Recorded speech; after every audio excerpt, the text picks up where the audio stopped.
Buenos días, sean todos bienvenidos a este momento de recibir, de nutrirnos de la palabra del Señor, hermanos. Hoy día sacaba la cuenta cuántos domingos hay en el año y cuántos domingos podemos recibir la palabra de esta manera.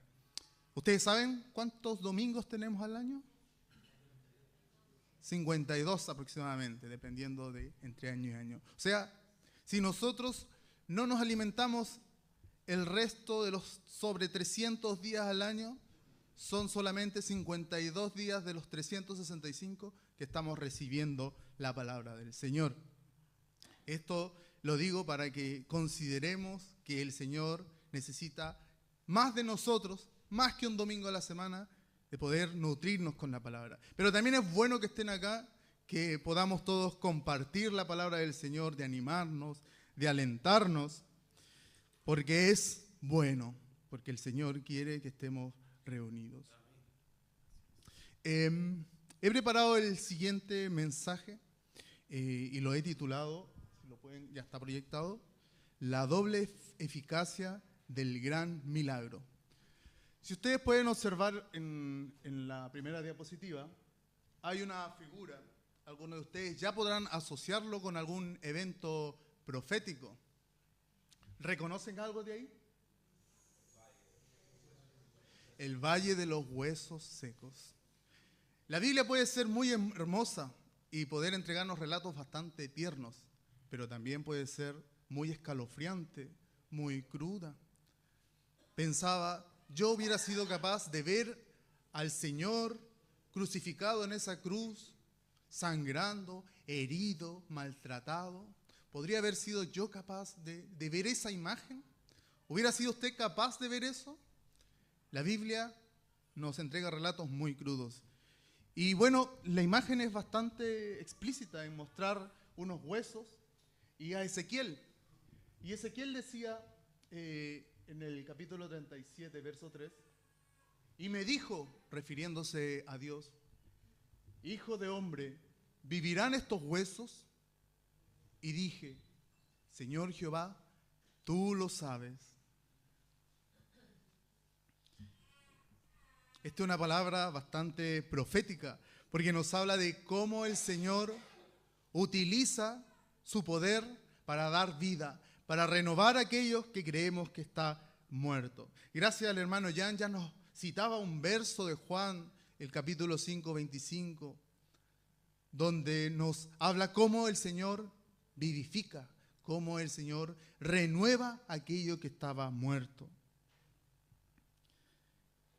En resumen, solamente para que tengan considerado cuál es la dirección de este mensaje, les voy a brevemente a contar de qué se trata. Jesús ha derrotado a la muerte y el pecado. Estamos todos claros con eso, ¿cierto? Y Él nos ha resucitado. Él no nos resucitará porque Él ya nos resucitó. Y ese poder de dar nueva vida es para algunos. No, es para todos, pero a todos no les gusta ese mensaje, no les gusta que Dios muestre ese poder, al enemigo no le gusta. Voy a invitar para que pasemos a la siguiente diapositiva. Les voy a contar el caso de un pastor rumano, Richard Wurmbrand. Él nació en el año 1909 en una familia de origen judía, en el seno también de una familia pobre. Y él fue huérfano a muy temprana edad durante las guerras mundiales. Y desde sus inicios él no fue un cristiano. Cuando ya fue joven, él estudió marxismo y fue un líder político bajo el gobierno de Rusia, ya que Rusia había controlado esa parte. Ustedes pueden ver en el mapa, esa es Rumania, pero Rusia se había extendido a parte de Europa del Este.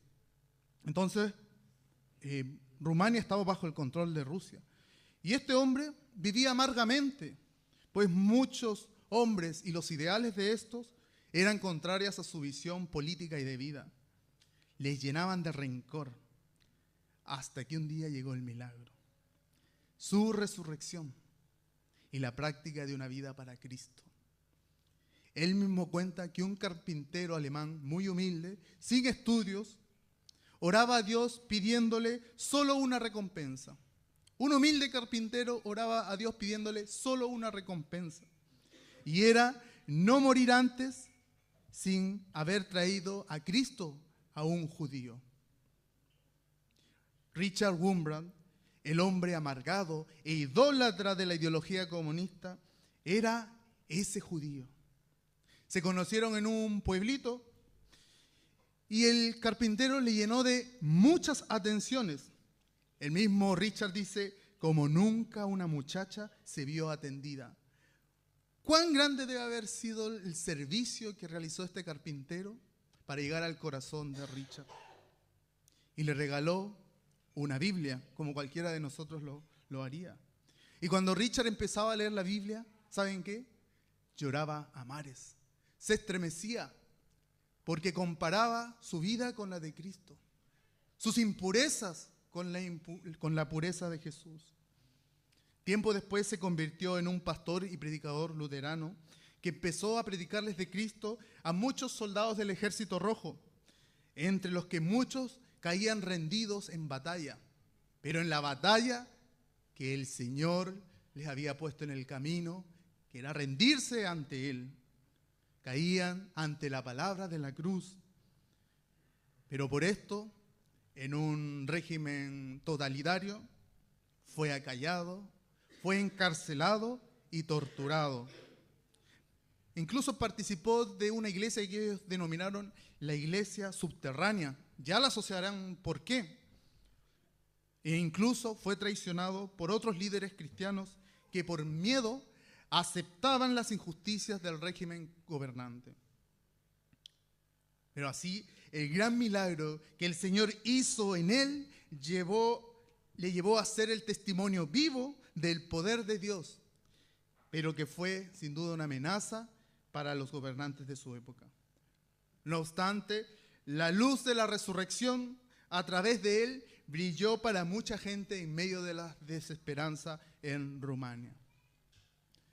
Hoy les quiero invitar a leer el libro de Juan, del capítulo 12, del verso 9 al 19, que trata sobre la visita de Jesús al Lázaro ya resucitado.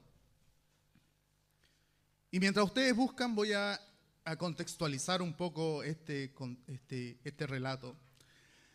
De acuerdo al Evangelio de Juan, Jesús realizó múltiples viajes entre Galilea y Judea. Varios de estos viajes son narrados en contextos de las fiestas judías, en los que los israelitas de distintos rincones, no solo de Israel, sino del mundo, viajaban a Jerusalén. Y el territorio quedaba prácticamente casi vacío. Eran fiestas de peregrinaje. Por ejemplo, aquí les estoy mostrando la fiesta de los tabernáculos, ¿ya? El tabernáculo era una tienda, era una carpa, ¿ya? Por eso se llamaba la fiesta de los tabernáculos o tiendas. Y se conmemoraba por la vida nómade que llevaron a cabo los israelitas después del éxodo de Egipto. Eran fiestas de varios días. Después, Juan también nos menciona la fiesta de la dedicación o el Hanukkah. Voy a cerrar un poco la puerta.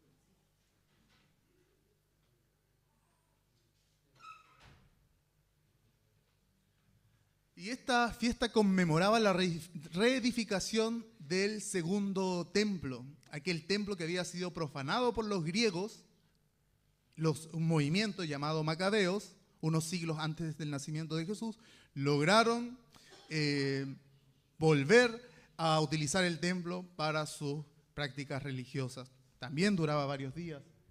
Y finalmente, una de las fiestas más conocidas por ustedes, la fiesta de la Pascua, que no tiene que ver con la Pascua, la Navidad, tiene que ver con el Pesaj, que era la celebración de los judíos en donde conmemoraba la liberación de los israelitas del pueblo egipcio.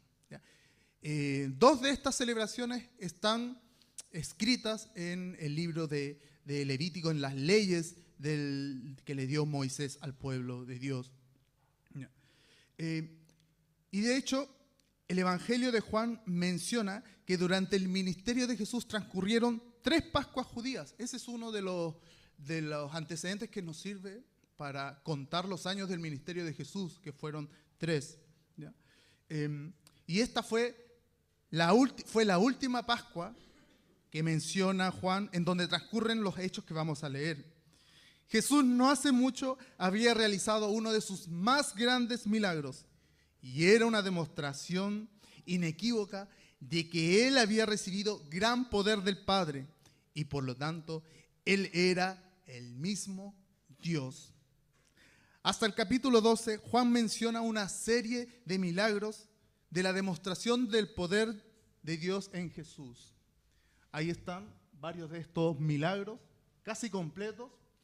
¿Me pueden ayudar ustedes a ir recordando cuáles son estos milagros? En el número 1, convierte el agua en vino. El número 2, la mujer samaritana. La conversación con la mujer samaritana que iba a sacar agua del pozo. ¿Es un milagro? Algunos no lo consideran un milagro. Yo considero que es un milagro porque Jesús tiene el poder de revelarle aquellos secretos que otros no podían ver y de conocer el corazón de esa mujer.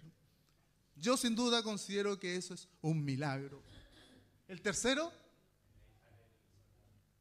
la hija de una autoridad, de un noble, el hijo en realidad, el hijo que estaba enfermo, y Jesús halló fe en ese hombre y lo mandó para la casa y su hijo estaba sano. El 4, el paralítico de Betesda, ¿ya? Aquel hombre que por 38 años estuvo tratando de alcanzar la piscina, las aguas, para poder sanarse y no llegaba. Y Jesús tuvo misericordia de ese hombre paralítico. El 5, la alimentación de los 5.000. Ese milagro está descrito en los 4 evangelios. Juan tiene una particularidad, porque más del 90% de los relatos que encontramos en Juan, usted no los va a encontrar en ninguno del resto de los evangelios. Si ustedes comparan Mateo, Marcos y Lucas, ellos comparten el 40% de los relatos. En cambio, Juan comparte con ellos solamente el 8%, y el 90% es original del libro de Juan. Muchos de estos milagros no están descritos en otros evangelios más que por Juan. El 6, Jesús camina sobre el mar de Galilea. Y el 7, Jesús le da la vista a un ciego. Hasta ahí Jesús nos había mostrado el poder que tenía para controlar eventos visibles, eventos terrenales, eventos naturales. Pero aún faltaba un gran milagro. Y el gran milagro fue mostrar que Jesús tiene dominio sobre la muerte.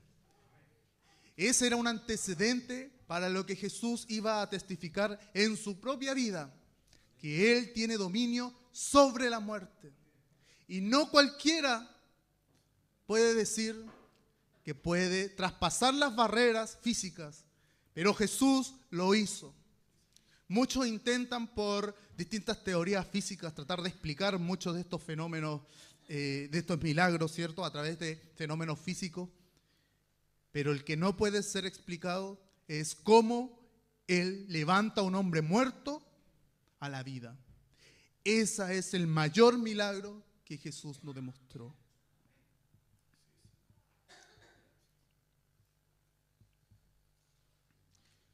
También algo que Juan nos dice es que en la gran mayoría de estos milagros que ustedes observan, porque Juan nos cuenta cosas si observamos con bastante análisis, vamos comparando estos milagros.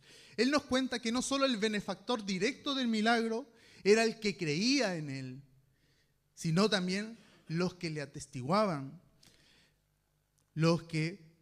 o también a los que se les había contado el milagro. Juan dice cosas como: y muchos creyeron por la palabra de él. Y creyó él y toda su casa. Y otra vez, y muchos creyeron en él. Juan enriquece el texto del milagro porque además esto también impacta en la vida de otras personas. Y después de estas cosas, desde el capítulo 12, porque esto es hasta el capítulo 12, se nos muestra que Jesús estaba en Betania, que era el lugar donde vivía Lázaro y sus hermanas Marta y María. Y él, después del milagro, después de haberlo resucitado, fue a visitar a Lázaro y a sus hermanas. Entonces, ahora les voy a invitar a leer Juan 12 del 9 al 19 y vamos a ir intercalando la lectura. Voy a empezar yo y después ustedes, verso por verso. Gran multitud de los judíos supieron entonces que él estaba allí y vinieron, no solamente por causa de Jesús, sino también para ver a Lázaro, a quien había resucitado de los muertos.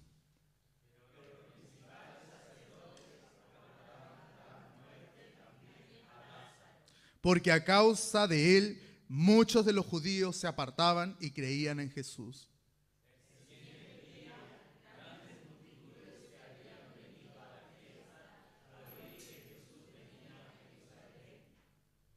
Tomaron ramas de palmera y salieron a recibirle y clamaban: ¡Hosana! Bendito el que viene en el nombre del Señor, el Rey de Israel.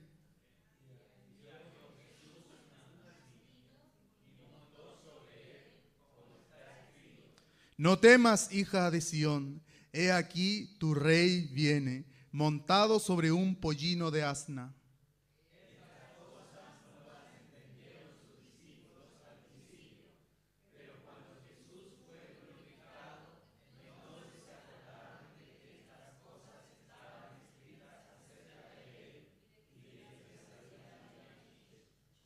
Y daba testimonio la gente que estaba con él cuando llamó a Lázaro del sepulcro y le resucitó de los muertos.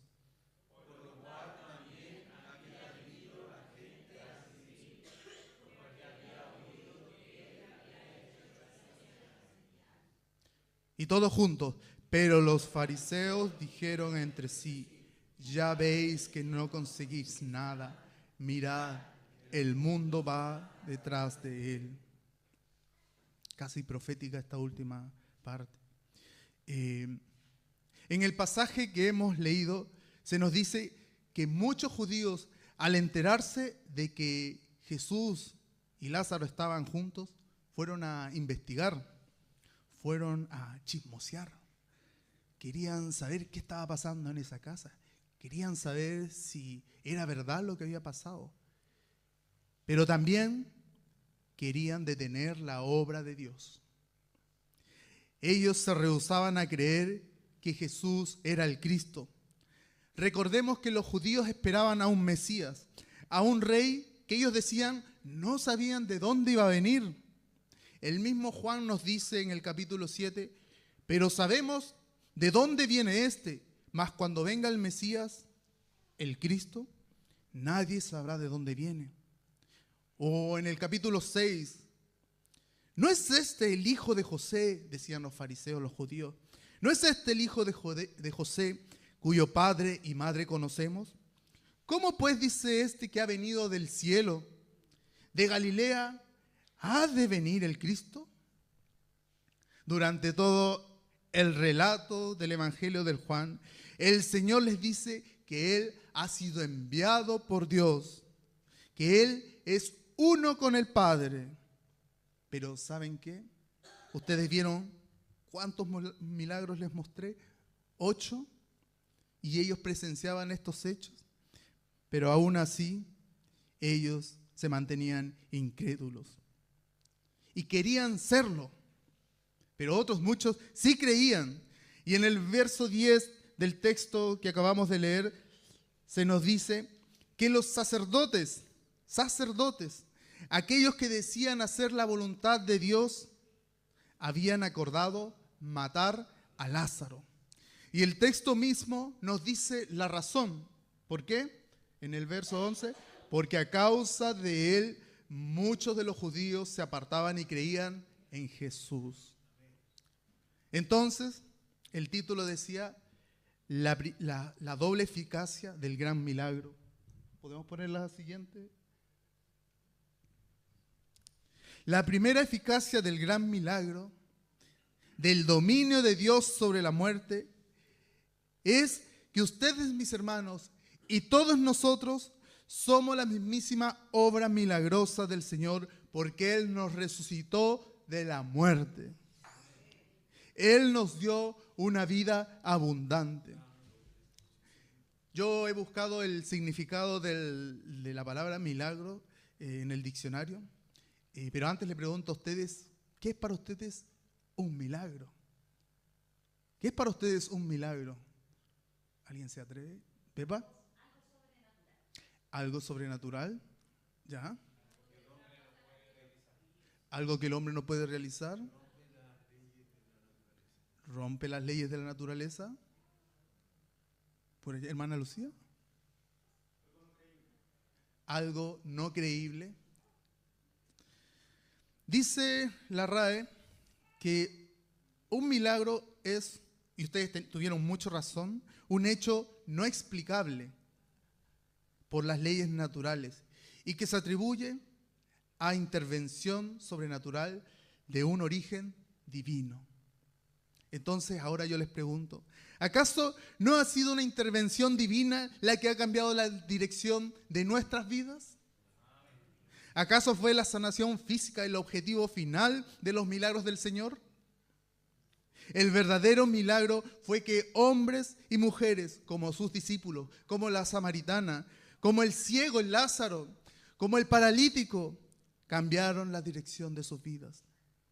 Que se arrepintieran de sus pecados y le reconocieran a Él como su Salvador. Por lo tanto, el verdadero milagro de Cristo es la salvación. Es la renovación de una vida para vida eterna. Y esa es la verdad. La purita verdad, como dirían. Y el Señor habla a tu vida, hermano, para que en el tiempo de hoy tú seas resucitado con Él. Porque puede que Él esté hoy día muerto para ti, si es que, por ejemplo, vienes por primera vez.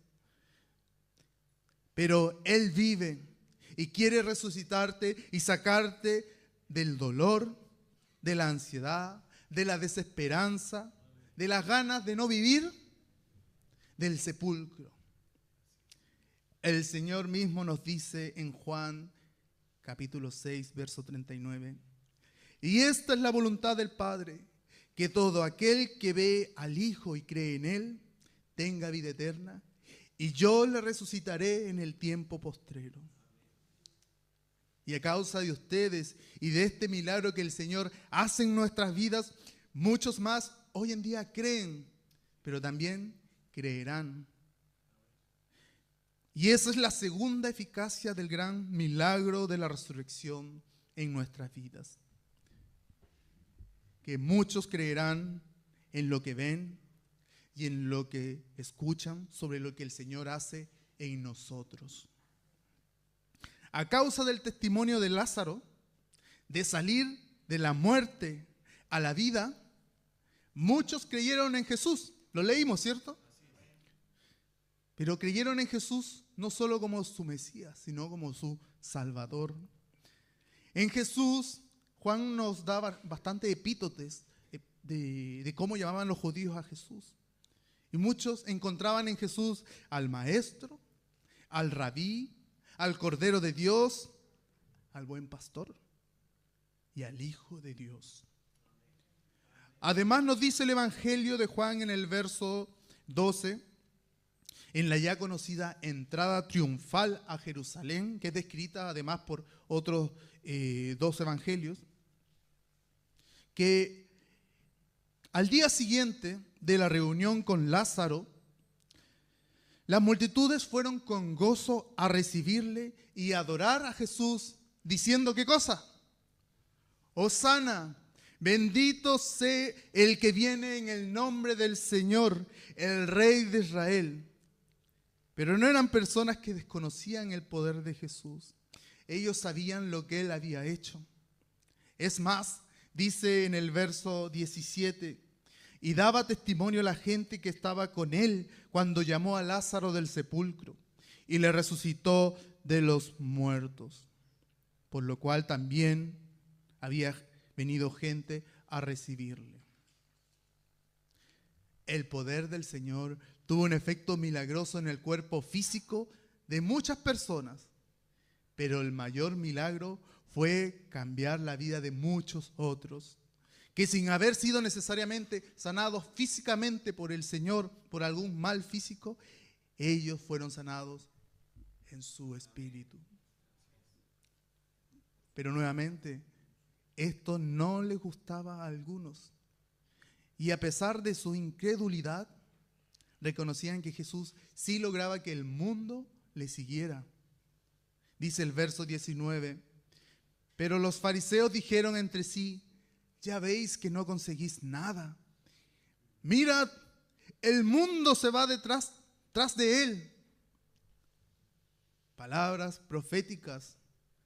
Pues sí, porque muchos entendieron el mensaje de salvación de Jesús.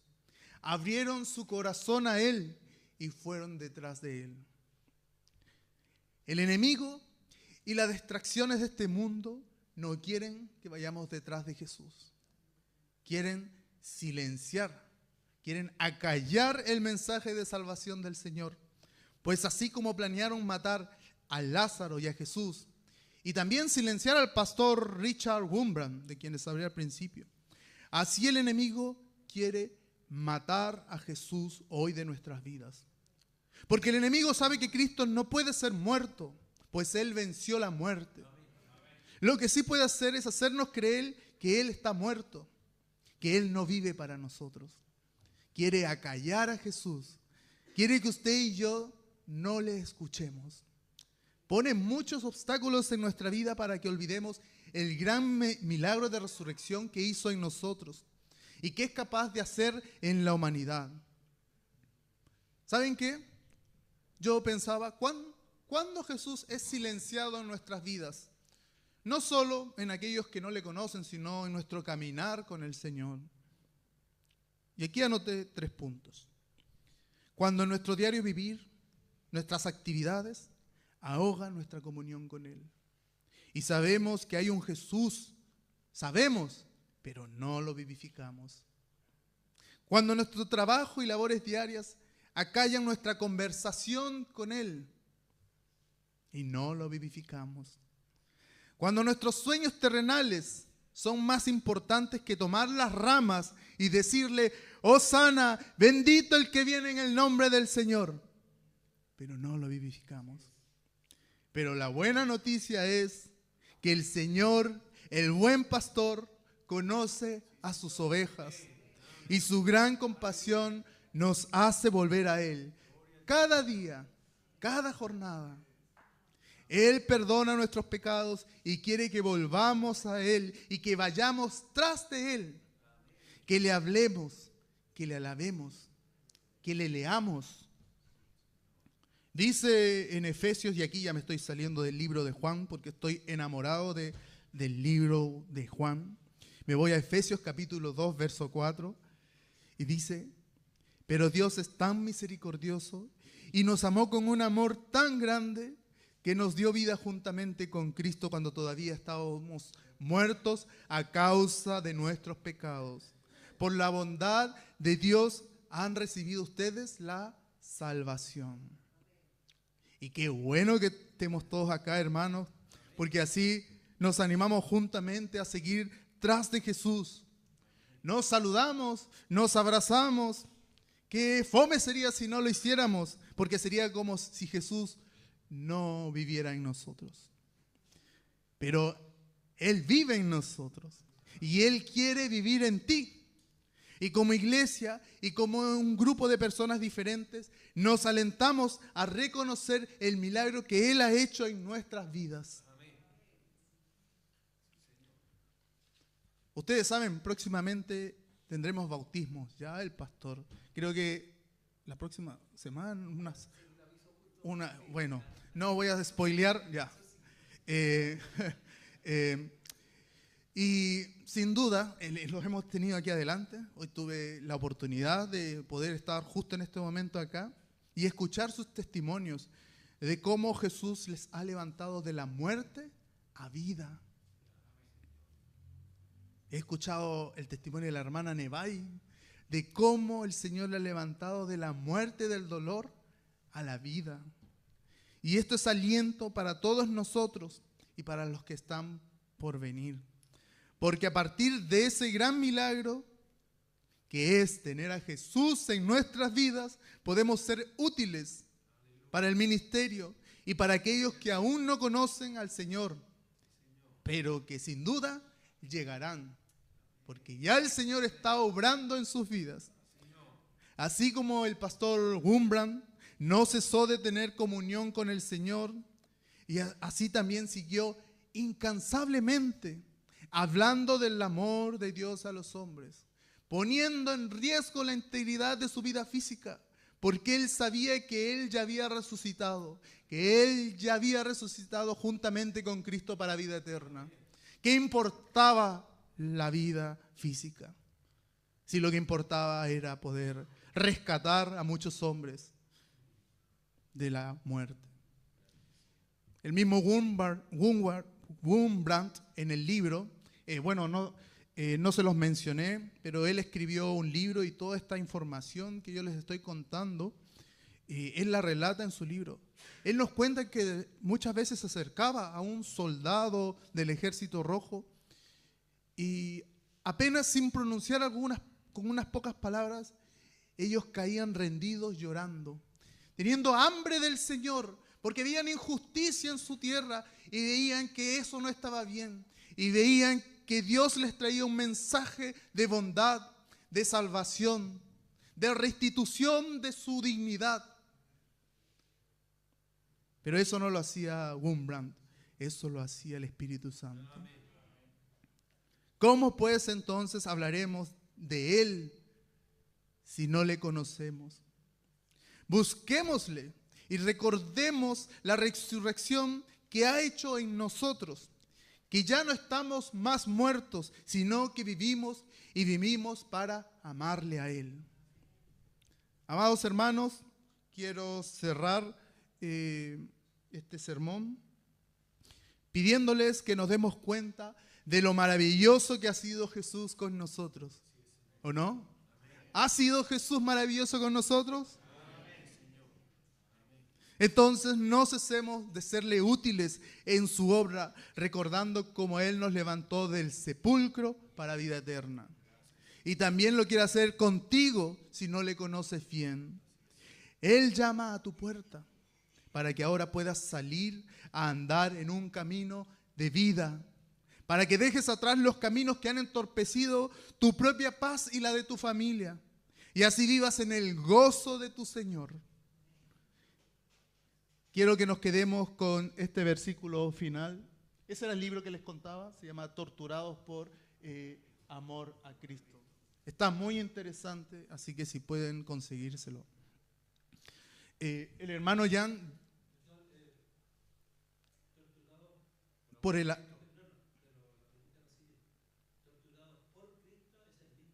Es el mismo Cristo, sí, tiene esa variante.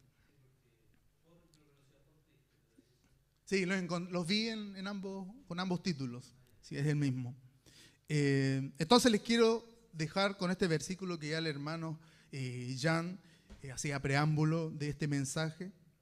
Y resume en gran parte el ministerio de Jesús según las señales que el escritor del Evangelio de Juan captó. Hasta el capítulo 12, ¿ya? El Señor nos muestra muchos milagros y muchos viajes. Y en el contexto de estos viajes y de estos milagros, Jesús enseñó bastante. Hacía conexión, por ejemplo, en la fiesta de conmemoración del segundo templo. Jesús fue y azotó a la gente porque estaba haciendo comercio en el templo. Juan hace estas conexiones entre las fiestas y el mensaje que nos quiere dar. Y este verso resume mucho el ministerio y el mensaje que Jesucristo nos dejó en todo este relato. De cierto os digo, viene la hora Y ahora es cuando los muertos oirán la voz del Hijo de Dios. Y los que oyeren, vivirán. Gracias, hermanos, que el Señor bendiga su palabra. Quédense con este mensaje. Quiero que lo repitamos todos juntos. 1, 2, 3. De cierto os digo, viene la hora, y ahora es cuando los muertos oirán la voz del Hijo de Dios, y los que la oyeren vivirán. Amén. El Señor bendiga su palabra.